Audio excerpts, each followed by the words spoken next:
Baba Namo Kevalam, Baba Namo Kevalam, Baba Namo Kevalam, Baba Namo Kevalam, Baba Nam Kevalam, Baba Nam Kevalam, Baba Namo Kevalam, Baba Nam Kevalam, Baba Namo Kevalam, Baba Namo Kevalam, Baba Namo Kevalam, Baba Namo Kevalam, Baba Namo Kevalam, Baba Nam Kevalam, Baba Nam Kevalam, Baba Namo Kevalam, Baba Nam Kevalam, Baba Namo Kevalam, Baba Namo Kevalam, Baba Namo Kevalam, Baba Namo Kevalam, Baba Namo Kevalam, Baba Nam Kevalam, Baba Nam Kevalam, Baba Namo Kevalam, Baba Nam Kevalam, Baba Namo Kevalam,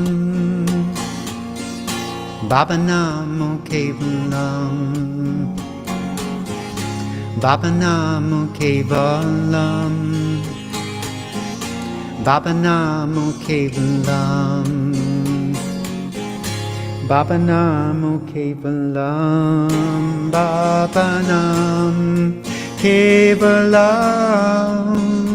Baba Nam Kevalam, Baba Namo Kevalam, Baba Nam Kevalam, Baba Namo Kevalam,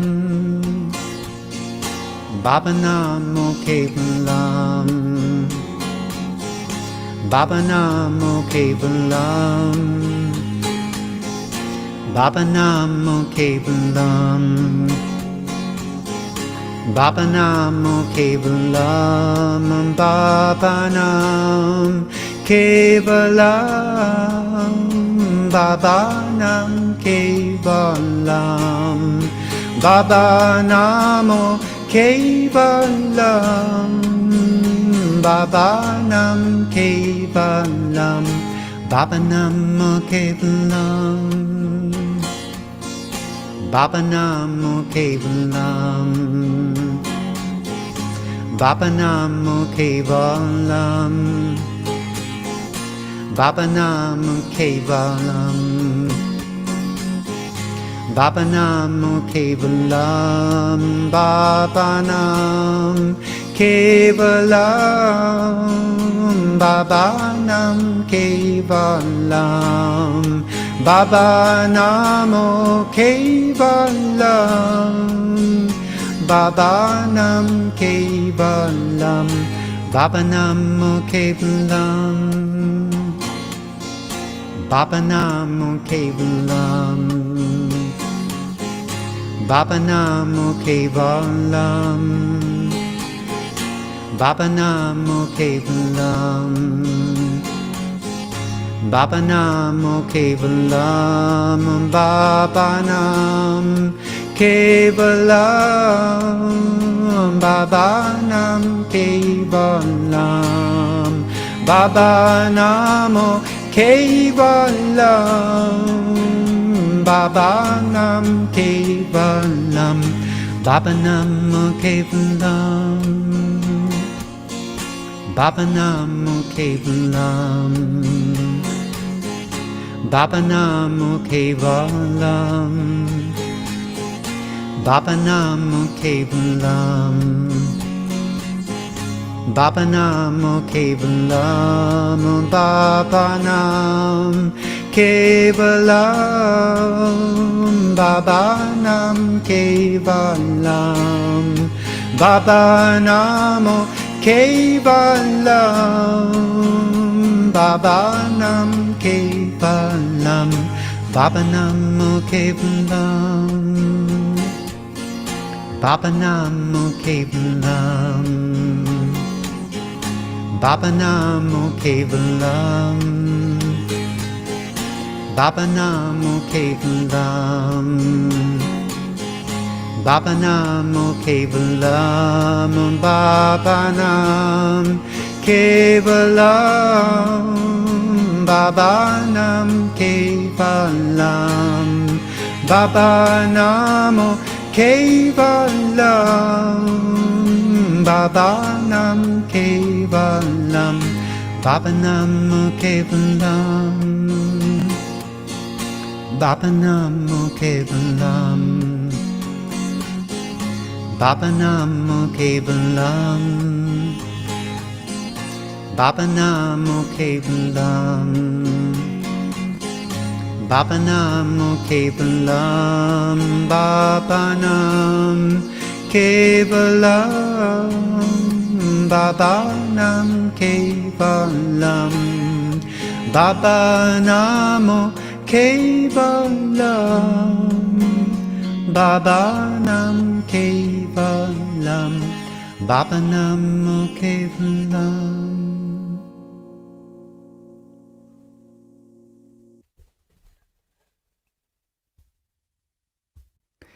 All right. If you are not already seated, please have a seat and make yourself comfortable. I will turn on some music. Hopefully that will work okay.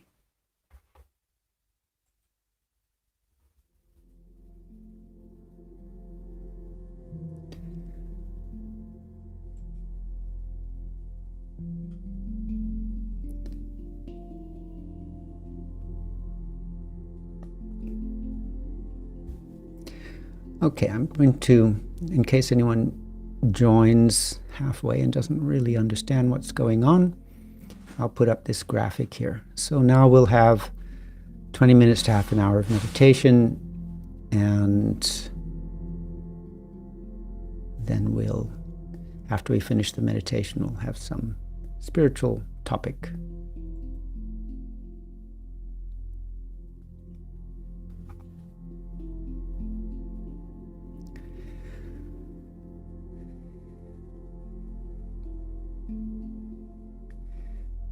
So first, just focus on being comfortable and becoming still. We have this nice visualization for doing that. Imagine you are a glass bowl full of water. There's a little bit of dust and movement in the water, so it's not quite clear. But as you sit still, gradually the dust settles to the bottom and the water becomes clear and transparent. Sit still and feel yourself slowly becoming clear and transparent. Light and sound pass through you as if you were invisible.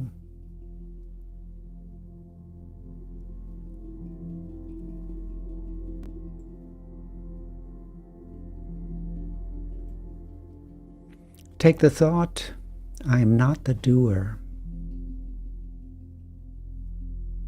And just notice that how when you think that thought, it opens up some space.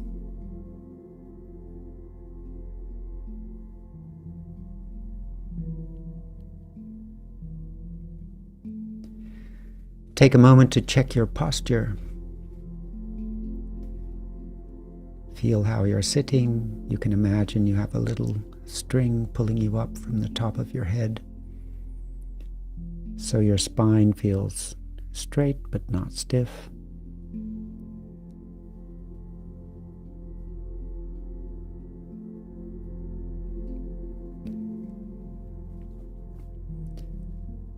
Notice how you are feeling physically.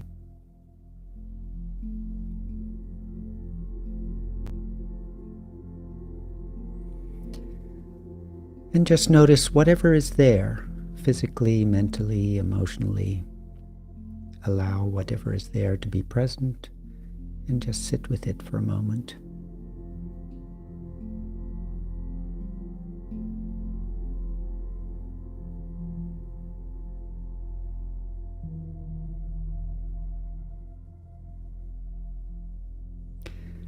Now look inwards. See if you can connect with your feeling of existence. The feeling, I am here. I exist.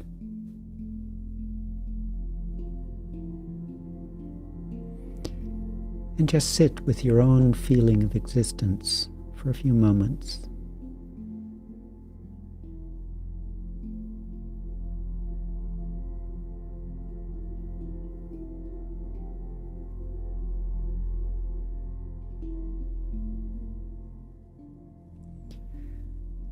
Now begin to visualize, and use the visualization to take a few steps back from your everyday world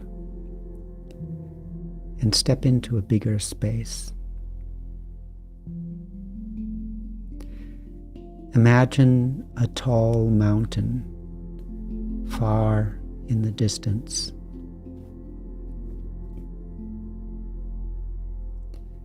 And take a moment to just hold that picture.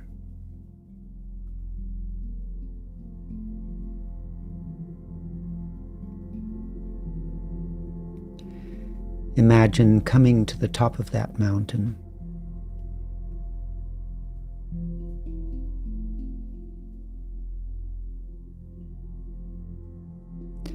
Imagine being there, far above the world.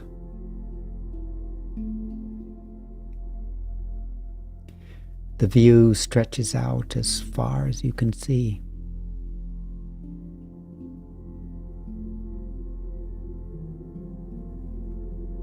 And again, take a moment to try and hold that picture. Being on top of the mountain, being far above the world, and all that space and spaciousness stretching out in front of you.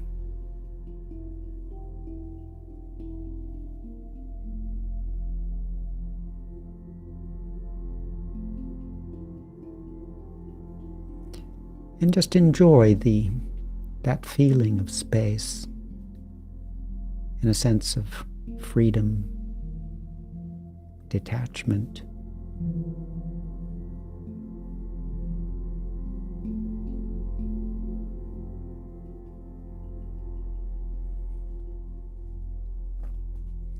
Now begin to think about the idea of the meditation.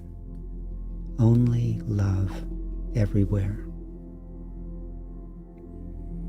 And begin just by repeating that phrase silently in your mind. Only love everywhere.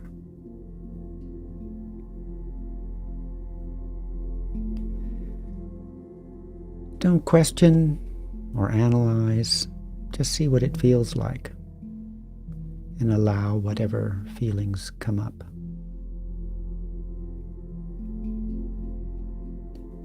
Only love everywhere.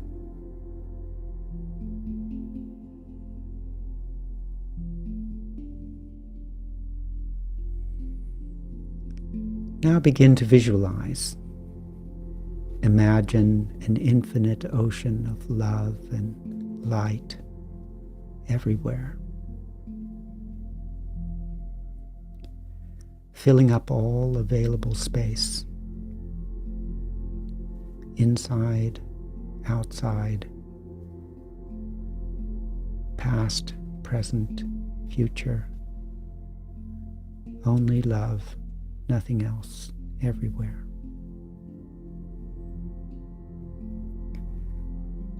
Universal love, divine love, the love of God, if you like.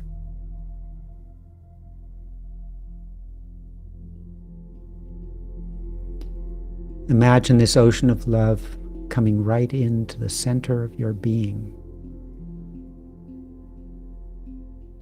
And try to mix your sense of self with it. You become the ocean becomes you.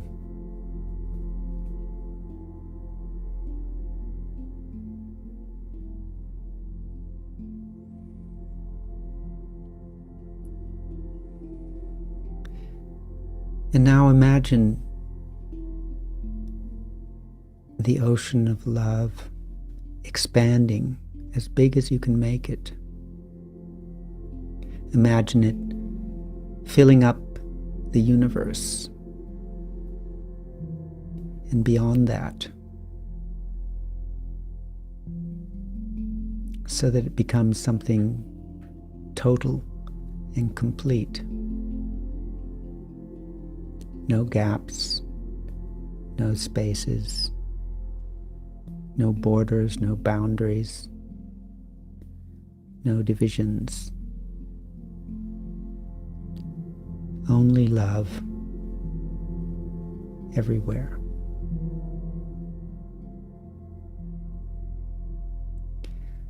Try to hold that feeling, hold that picture, and get a sense of the hugeness of it.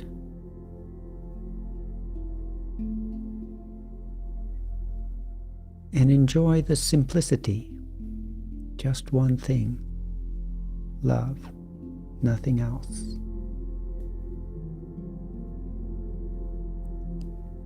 Consistency, simplicity, these things bring peace to the mind.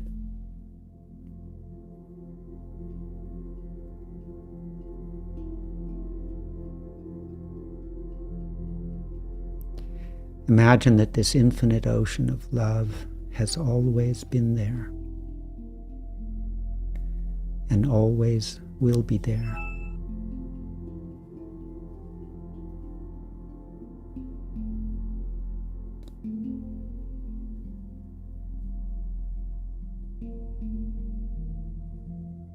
It's something permanent.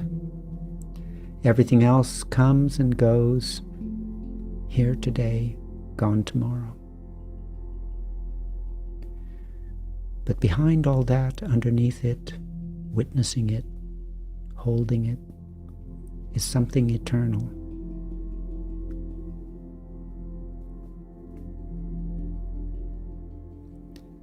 Take a moment to feel yourself witnessed. Witnessed, held, supported.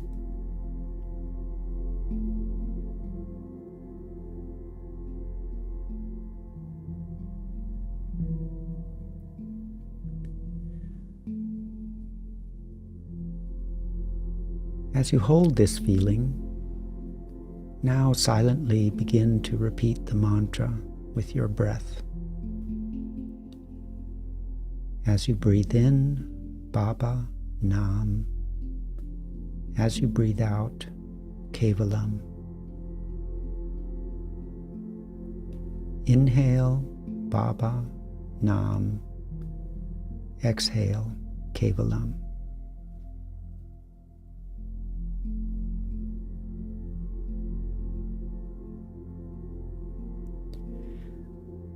First, focus on the sound of the words.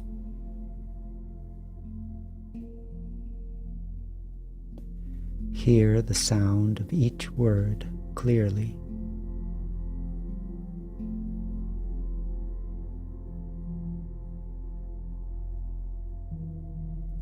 There is power in the sound.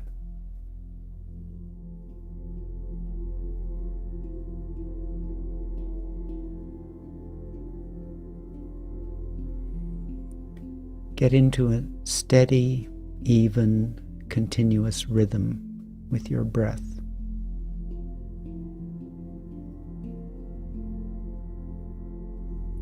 Sound plus rhythm.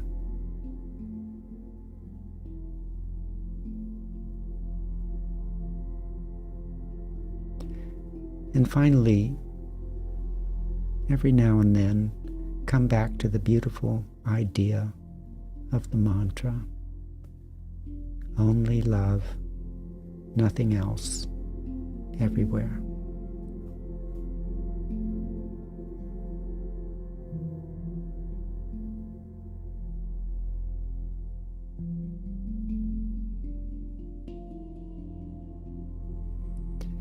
Other thoughts may come and go. That's normal. But just keep gently, patiently returning to those three things. The sound of the mantra,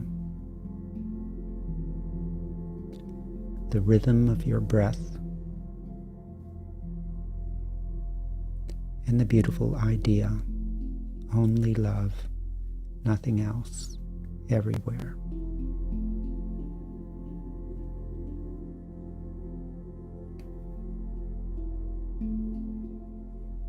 Now continue on your own for a few minutes, approximately 10 minutes, and then we'll end the meditation.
All right.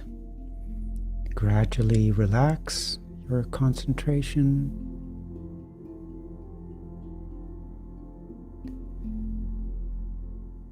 Be aware of your body.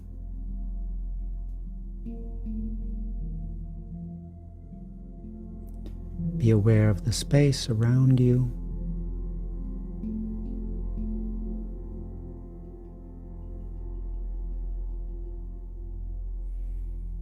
And whenever you're ready, you can open your eyes. But try to keep the mantra going with your eyes open.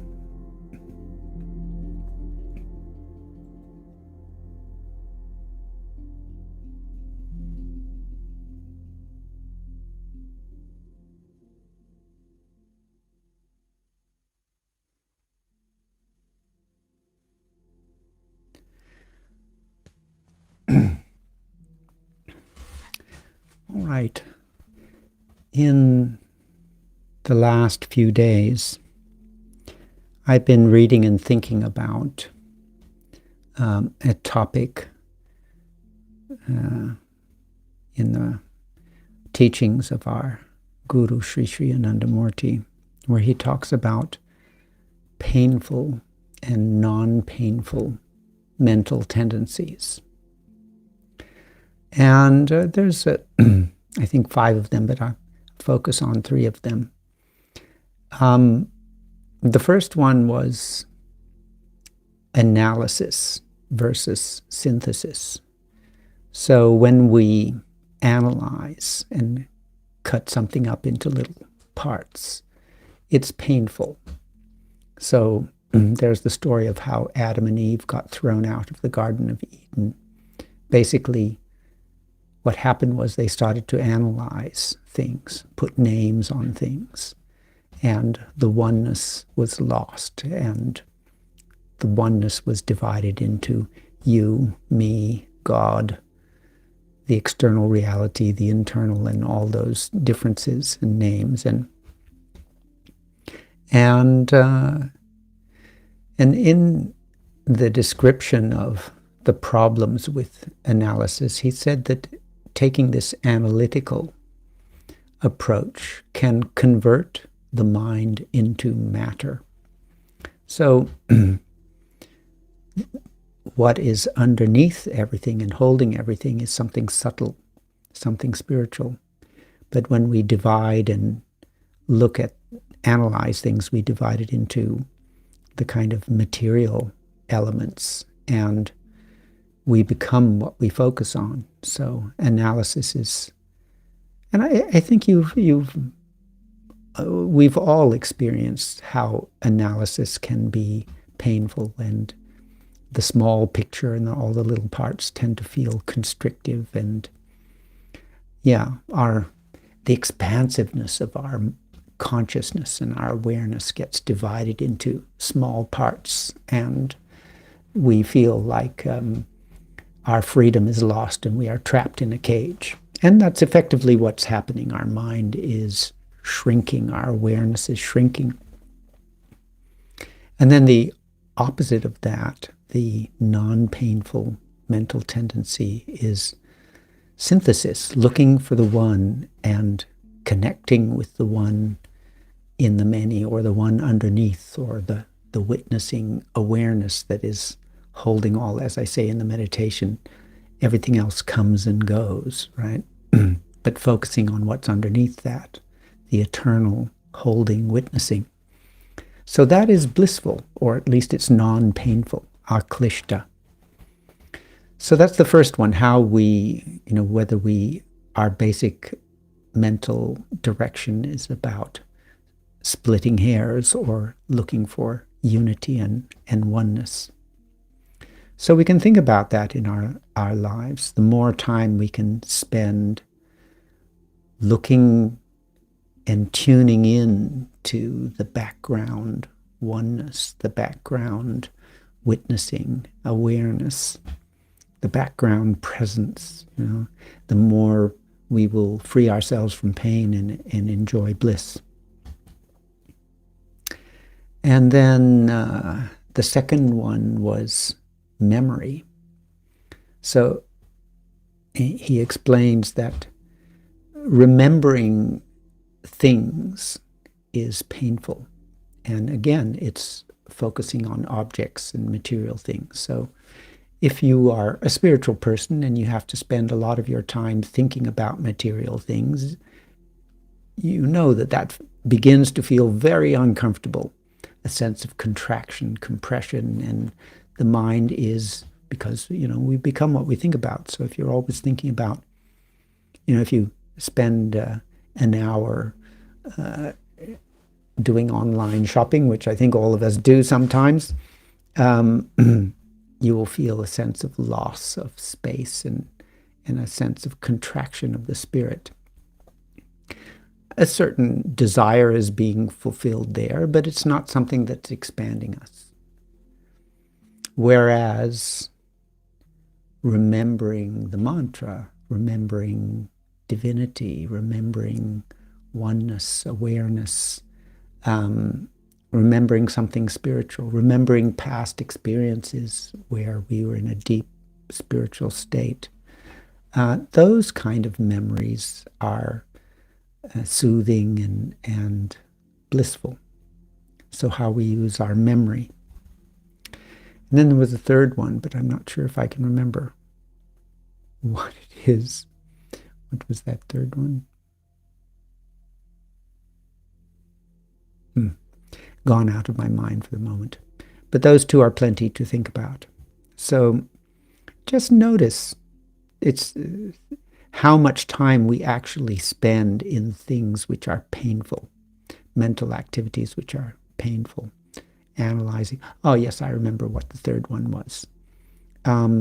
Yeah, it's basically about defective cognition.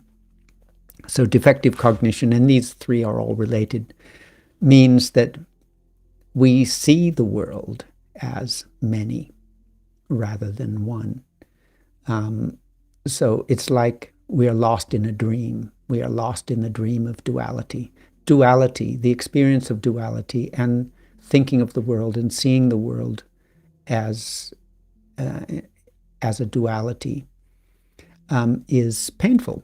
Loneliness, confusion, all those things.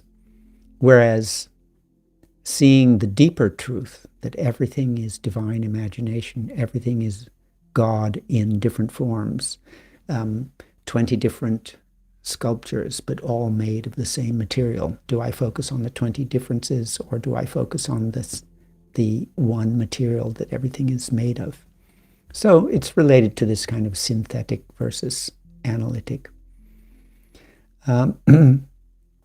So what this all amounts to is just that we need to make a constant effort to direct our memory and to strengthen the tendency for synthesis rather than analysis, and to always, kind of focus on a holistic view of the world.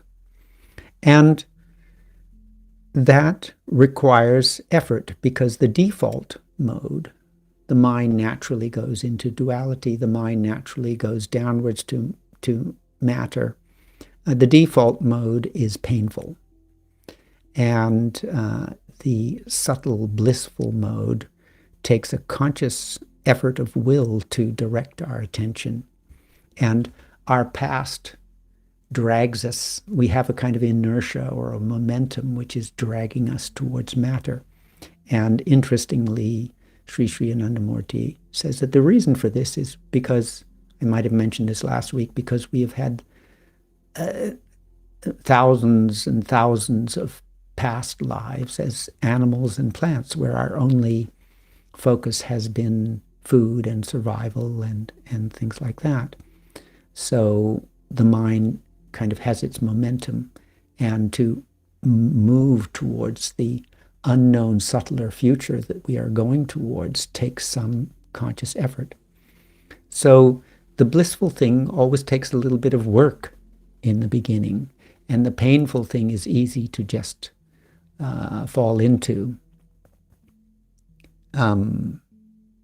Yeah. So yeah, water flows downhill. If you want to make it go uphill, you need to put some work into it.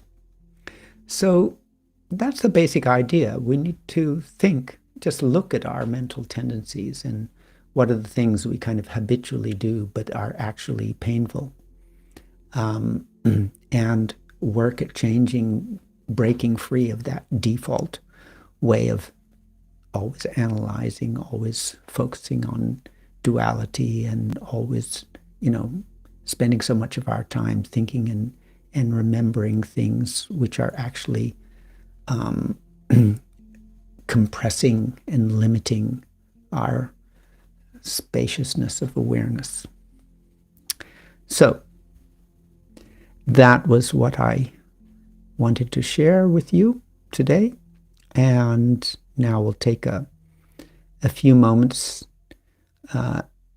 to just give some time for people to ask some questions. So if you have any questions or comments about the meditation or the topic, feel free to mention. And if there's a question, I'll try to respond. Let me see something there. Would like to read that discourse. So yes, I will see if I can share it with you, Mia.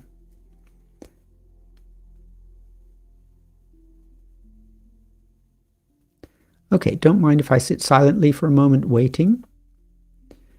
Of course, you don't have to say anything. It's fine if we just enjoy the silence. But now's your chance if a question comes to mind or you want to make a comment.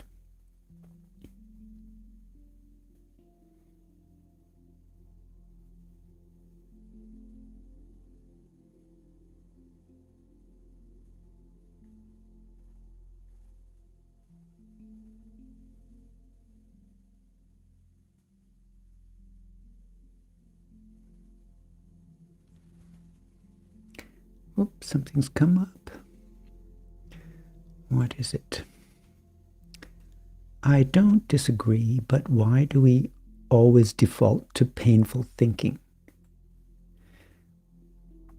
Well, we are evolving and changing, and changing to something that brings more peace is a matter of acquiring experience, finding out what causes us pain, reflecting on it, and looking for some wisdom to advise us a better way. And the better way is usually less obvious. It's more subtle, it's deeper, it's more invisible, it's hidden. And so it takes some effort to find it. And transformation means it's always a little bit painful. So the default mode of thinking is kind of easy to do and comfortable in a way because we're familiar with it, but it leads to pain.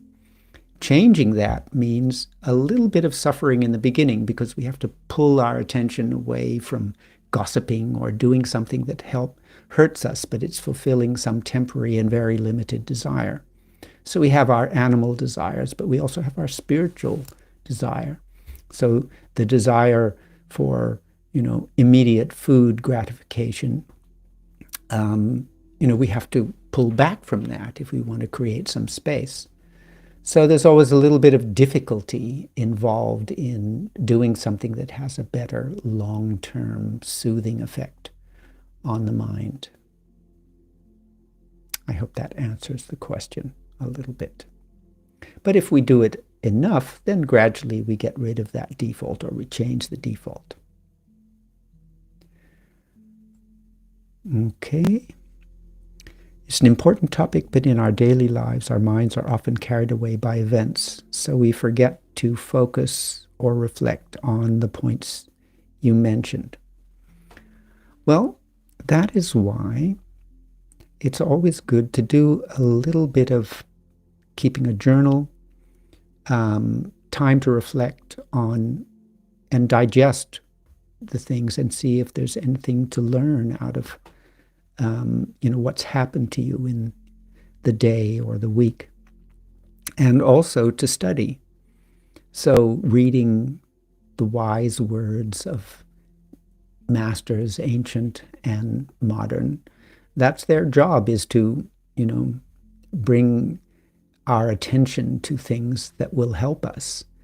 I enjoy to do a little bit of that every day. And I can say that that's been the main form of me finding spiritual guidance and answer to my questions. I read the words of our master and I try to understand them and see how can I apply this in my life and work on it for a while. And that constant little daily bit of inspiration helps give me new ideas and support me in my efforts and that kind of thing. So I get encouragement and guidance So I really, and that's an important part of our spiritual practice, is to, daily focus on some effort to acquire some wisdom. Okay, so thanks to Judd and Hamad and Mia for your comments and questions. And we're going to leave it there today. So thank you very much for joining me. And I hope you have a great week ahead. And look forward to seeing you again next Tuesday. Take care. Namaskar.